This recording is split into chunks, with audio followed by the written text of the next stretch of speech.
गरीब किसान की मेहनती बहू।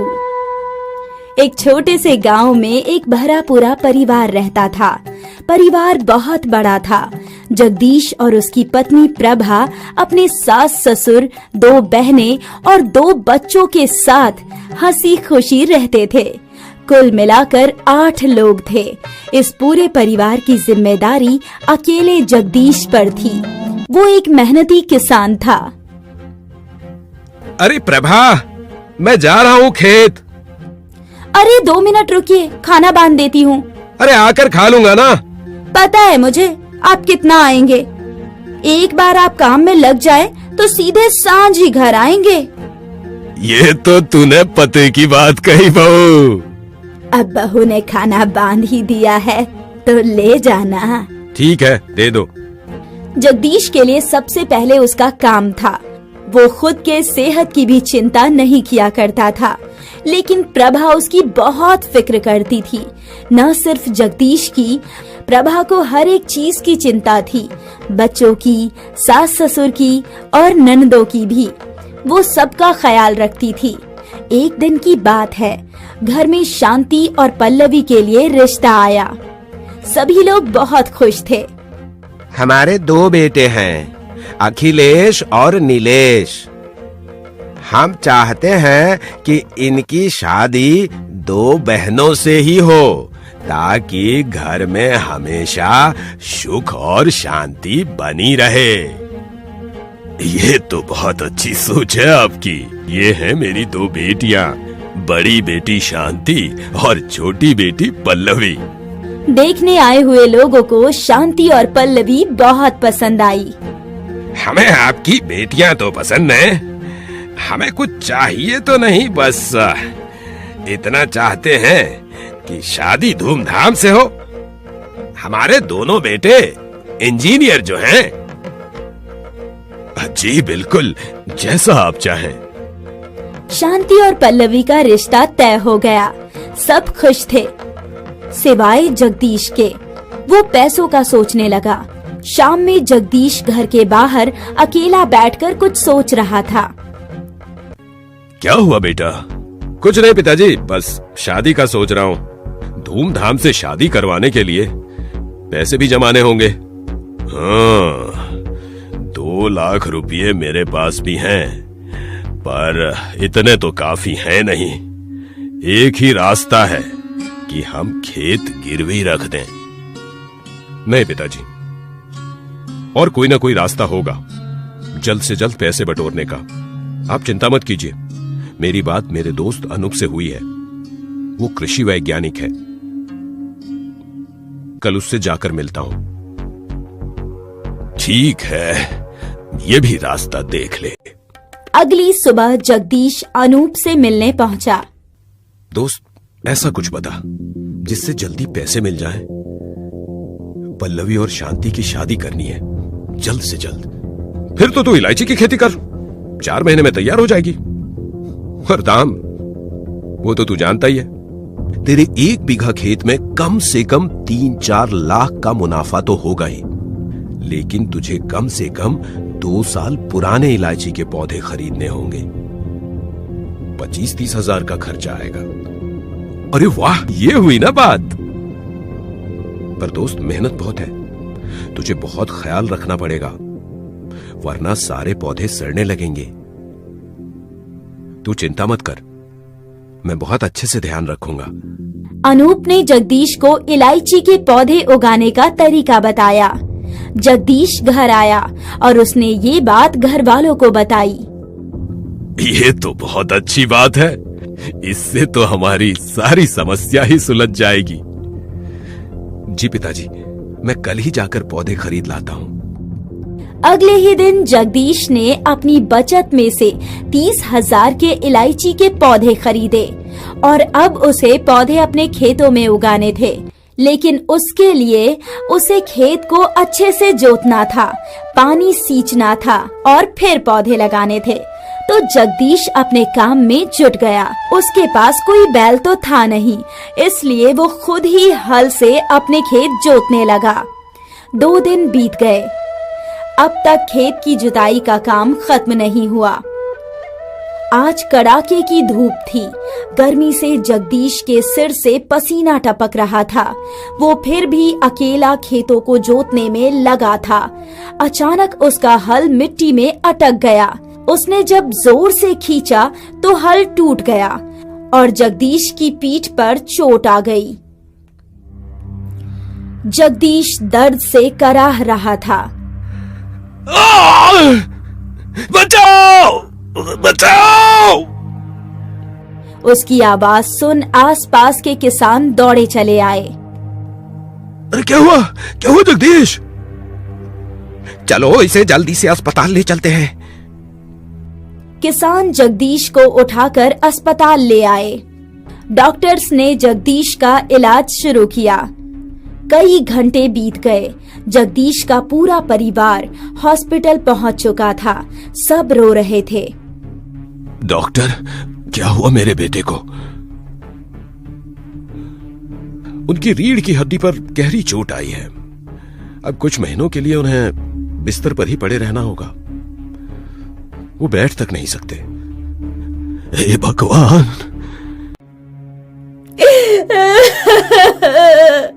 मेरा बेटा, मेरे बेटे के साथ ऐसा क्यों हुआ? सब लोग रो रहे थे। किसी ने सोचा नहीं था कि ऐसा कुछ होगा। हॉस्पिटल में जगदीश का इलाज जारी था। अब ये तो तय था कि वो खेती नहीं कर सकता था। अब जगदीश के पिताजी और परेशान हो गए। भाग्यवान, सोच रहा हूं खेत गिरवी रख दूं। जगदीश के इलाज के लिए पैसे चाहिए, और तो और शांति और पल्लवी की शादी का भी सोचना है। अगर मुझे हार्ट की बीमारी नहीं होती तो मैं खुद ही खेती कर लेता। भगवान बहुत निर्दयी है। हमारे खुशहाल परिवार की खुशी उससे देखी नहीं गई। अब जो भी है, और कोई रास्ता नहीं है। मुझे खेत गिरवी रखने ही होंगे। ससुर जी, हाँ बहू। आप खेत गिरवी रखेंगे तो उन्हें बहुत बुरा लगेगा। जानता हूं, पर और कोई रास्ता नहीं है। खेतों के बजाय आप मेरे गहने गिरवी रख दीजिए। नहीं बहू, और बहू, इनसे तो बस जगदीश के इलाज का खर्चा निकलेगा। पल्लवी और शांति की शादी का क्या? ससुर जी, मैं भी एक किसान की बेटी हूँ और मुझे भी खेती करना आता है। आज से उनकी जिम्मेदारियाँ मैं संभालूंगी और मैं खेती करूंगी।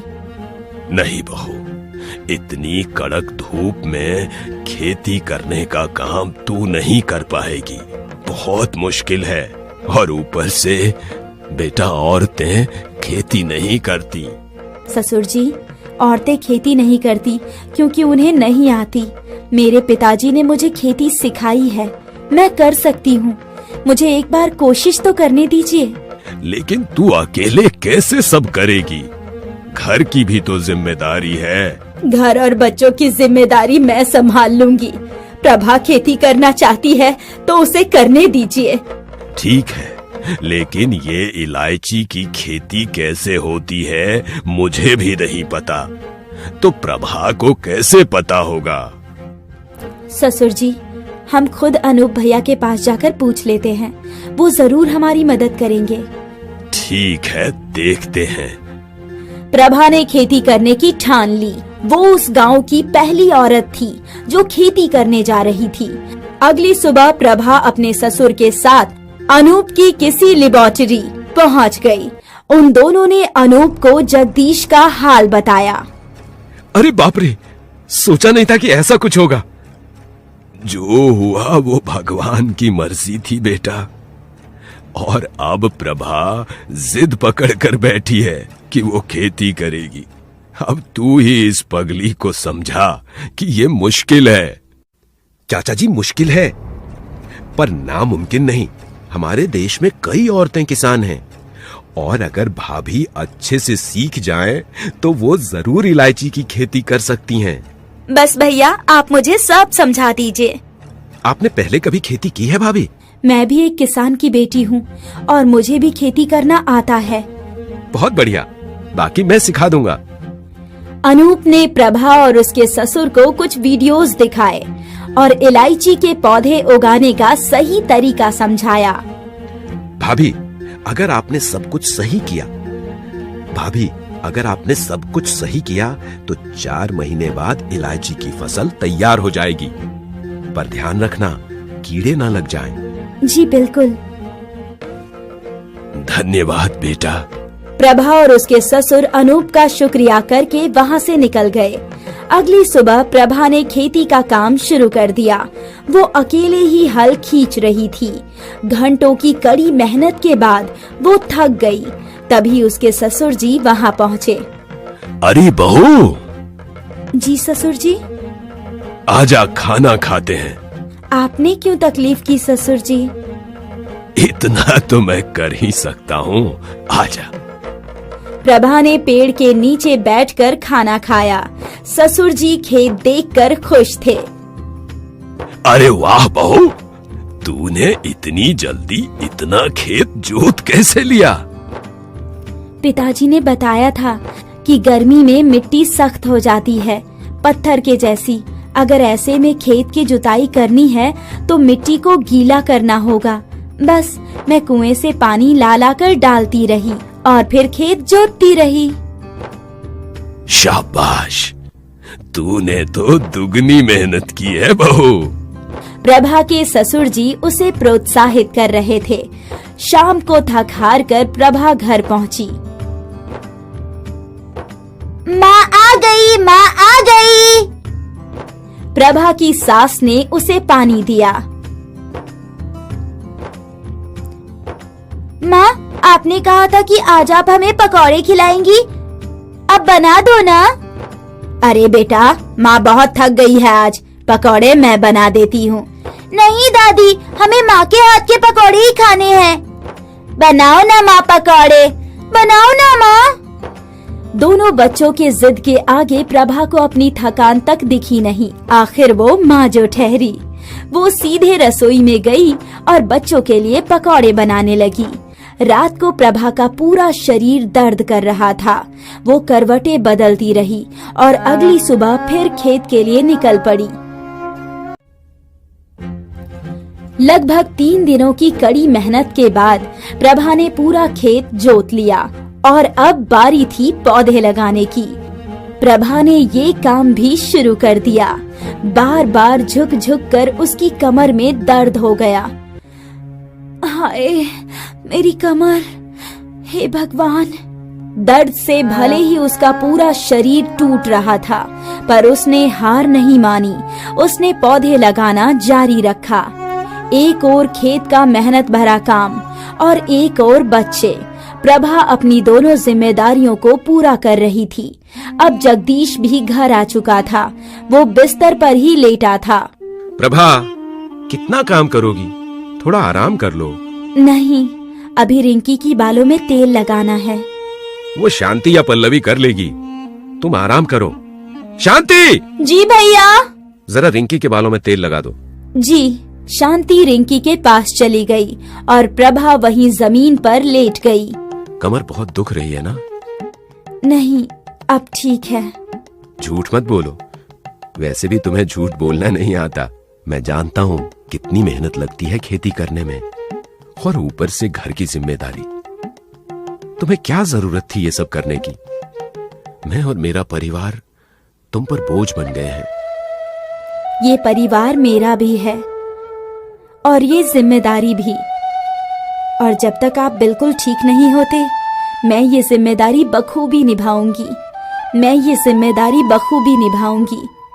जगदीश जानता था कि उसकी पत्नी प्रभा बहुत जिम्मेदार है, पर वो ये भी जानता था कि इन सब में प्रभा खुद का ख्याल नहीं रखेगी। 15 दिन बीत चुके हैं, पौधे लग चुके हैं। अब रोज प्रभा कुएं से पानी भरकर पौधे को पानी दिया करती थी। वो खुश थी कि उसके पौधे अच्छे से उग रहे थे। ये सिलसिला रोज चलता रहा। प्रभा रोज पौधों को पानी देती, उनका ख्याल रखती। लगभग 2 महीने बीत गए थे। अब पौधों में फूल दिखने लगे थे। अरे वाह, देखो फूल उगाए। जी ससुर जी, अब बस 2 महीने और। हाँ। प्रभा के ससुर ने जब खेतों में मुआयना किया तो उन्होंने देखा कि कुछ पौधों में कीड़े लग चुके थे। प्रभा, ये देखो, इनमें कीड़े लगे हैं। हे भगवान! अनूप ने बोला था कि अगर कीड़े लग गए तो सारे पौधे खराब हो जाएंगे। अब क्या करें? तू जल्दी से कीटनाशक ला। ससुर जी, लगता नहीं कीटनाशक से कुछ होगा। तो अब क्या करें? हमें इन कीड़ों को फैलने से रोकना होगा। पर वो कैसे? प्रभा ने एक सीधी लकीर खींची और वहाँ के सारे पौधे उखाड़ने लगी। ये क्या कर रही है? वो पौधे तो अच्छे हैं। ससुर जी, अगर बीच के पौधे उखाड़ दूंगी तो कीड़े आगे नहीं बढ़ेंगे। ठीक है। प्रभा और उसके ससुर दोनों मिलकर पौधे उखाड़ने लगे। पहले उन्होंने बीज के पौधे उखाड़े और फिर जिन पौधों में कीड़े लगे थे वो सब भी उखाड़ ली। पौधे थोड़े कम हो गए थे, पर अब भी बहुत सारे पौधे अच्छे थे। प्रभा रोज पौधों को पानी डाला करती थी और कीड़ों की जांच भी किया करती थी। वो कीटनाशक भी छिड़कने लगी। तपती धूप में प्रभा अकेली खेतों में मेहनत करती थी और उसकी मेहनत रंग लाई। जब 4 महीनों बाद उसके खेतों में हरी हरी इलायची उगी। देखिए ससुर जी, इलायची उग गई। हाँ बहू, देख रहा हूँ, और ये भी देख रहा हूँ कि तूने कितनी मेहनत की है। अब जो हो गया वो जाने दीजिए ससुर जी। नहीं बहू, तूने जो किया है वो कोई बेटी भी ना करे। तूने मेरे बेटे और उसके पूरे परिवार की जिम्मेदारी अपने कंधों पर उठा ली। तेरे जैसी बहू पाकर मैं धन्य हो गया। ससुर जी हाथ जोड़कर खड़े थे। प्रभा की आंखों में भी आंसू थे, पर आज वो आंसू खुशी के थे। उसकी 4 महीनों की मेहनत रंग लाई। प्रभा ने अकेले ही सारी इलायचियां काट ली और फिर व्यापारी आया। इस जिले में कोई इलायची उगाता नहीं है जी, इसलिए हमारा यहाँ आना जाना नहीं होता। पर आपने शुरुआत की है, अच्छा है, अब आते जाते रहेंगे। व्यापारी ने इलायची के दाने देखे। ये हुई ना बात, इलायची अच्छी है, इसका मैं 900 रुपये किलो का दाम दूंगा। तो 320 किलो के हुए 2,88,000। इतने पैसे सुनकर प्रभा और उसके ससुर जी दोनों खुश थे। सौदा हो गया और व्यापारी ने ससुर जी के हाथ में सारे पैसे रख दिए। व्यापारी सारी इलायचियों की बोरी लेकर चला गया। दोनों खुशी खुशी घर लौटे। अरे भाग्यवान, मुंह मीठा करो। क्या हुआ? ये देखो, बहू की खेती की पहली कमाई। अरे बाप रे! अब पल्लवी और शांति की शादी अच्छे से होगी और जगदीश का इलाज भी। ये सुनकर सास की आंखों से भी आंसू बहने लगे। सास ने प्रभा का माथा चूम लिया। पिछले जन्म में जरूर मैंने कोई अच्छे कर्म किए होंगे जो मुझे तेरे जैसी बहू मिली। देख रहा है ना जगदीश? जी माँ। जगदीश अब पहले से बेहतर था। वो बैठ सकता था। अपनी पत्नी की सफलता से वो भी बहुत खुश था। प्रभा की मेहनत के कारण कुछ महीनों बाद पल्लवी और शांति की बड़ी धूमधाम से शादी हुई। एक बहू ने अपने ससुराल की सारी जिम्मेदारियां अकेले उठाई और मेहनत करके सफल हुई। जगदीश भी धीरे धीरे ठीक हो रहा था। उसे अपनी पत्नी पर गर्व था और न सिर्फ उसे बल्कि पूरे परिवार को बहू पर गर्व था। कौन कहता है कि औरतें खेती नहीं कर सकती? प्रभा ने मेहनत और दृढ़ निश्चय से सबको गलत साबित कर दिया।